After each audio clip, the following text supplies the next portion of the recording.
Namaste. Thank you so much for tuning in.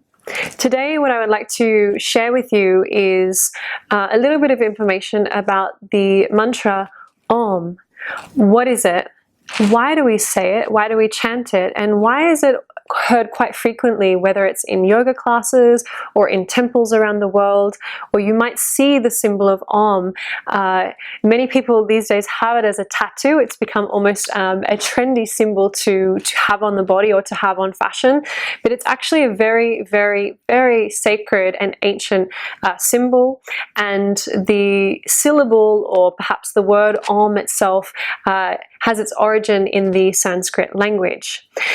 You will have probably chanted this mantra at the start or at the end of your yoga class. So today I would like to talk to you a little bit more about it so you have an understanding of what it is and therefore what it means to you.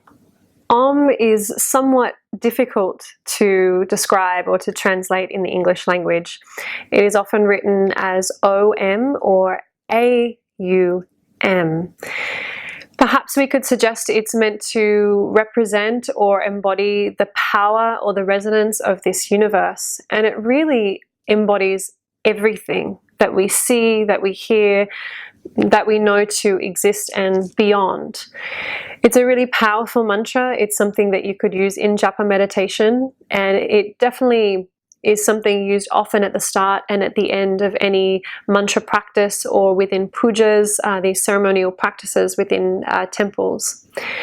The sound of Om is said to be a Bija, or a seed sound, or a seed mantra, and it embodies or holds a lot of energy and power, particularly that translates through us or is embodied through us when we chant this mantra.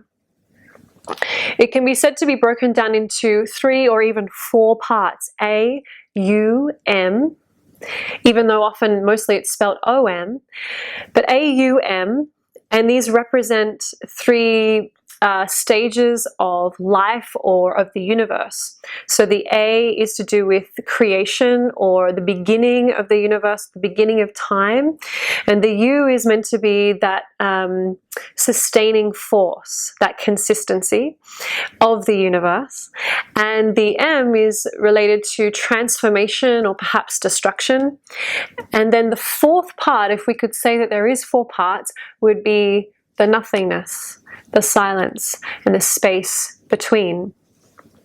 When we chant the mantra, there is very subtly a hint at these 3 parts or 3 sounds, the A-U-M.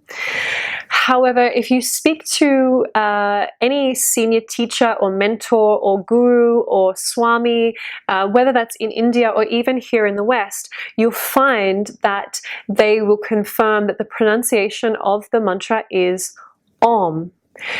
Now that might seem a little strange, because if we spell it A-U-M, we might think Aum. And this is correct. However, when we actually look at Sanskrit language and we look at how combining certain letters together creates a certain pronunciation or a way of speaking or pronouncing a word, any word, within that language, then we can understand that this mantra is pronounced Om, and it's chanted Om. It's a different shape in the mouth than saying ow. Really, we don't want to overemphasize the A, the ah. It's very, very subtle, and there's still a change. Even when we think of it as Om, there should be a change in how you hear or how you perceive the sound of the mantra. So what I would like to do is I would like to chant the mantra Om for you now and see if you can pick that up. Perhaps you might like to replay this video or just rewind after I've chanted for you and listen to it again and maybe chant along to practice. Before I do, however, I do want to emphasize that, of course, the breath is important. Mantra is a form of pranayama. It's a form of a breathing practice. And we don't want to exhaust ourselves when we are chanting. We don't have to chant the mantra Om loud or forcefully And we don't have to chant it until we completely deplete ourselves of breath. It should be something very, very comfortable and very, very relaxing, and something that feels very harmonious in the body. So I'd like to chant that mantra for you now with breath. So you might like to close your eyes and really listen into the sound of this mantra.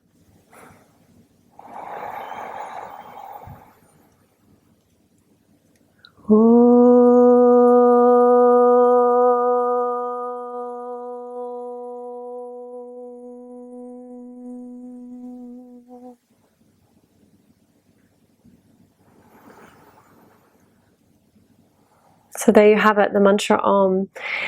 This mantra, everything I've said to you in this video is such a very, very small piece of information or collection of information about this mantra. It can be very, very in-depth. It's quite fascinating understanding the literal symbol of Om itself, which I'm sure you've seen. The symbol itself has a lot of meaning and a lot of layers to the meaning. It can even represent Lord Ganesh, and has a lot to do with that 3-stage of time: the creation, the sustaining, and the transformation or destruction of that 3rd stage. Have a little look into it. I might do a video on that subject for you at some point soon, but hopefully this is a really good introduction for you to know at least why you're chanting Om, what it means for you, how we chant Om, and how you can enjoy the practice. Thank you so much for tuning in. Namaste.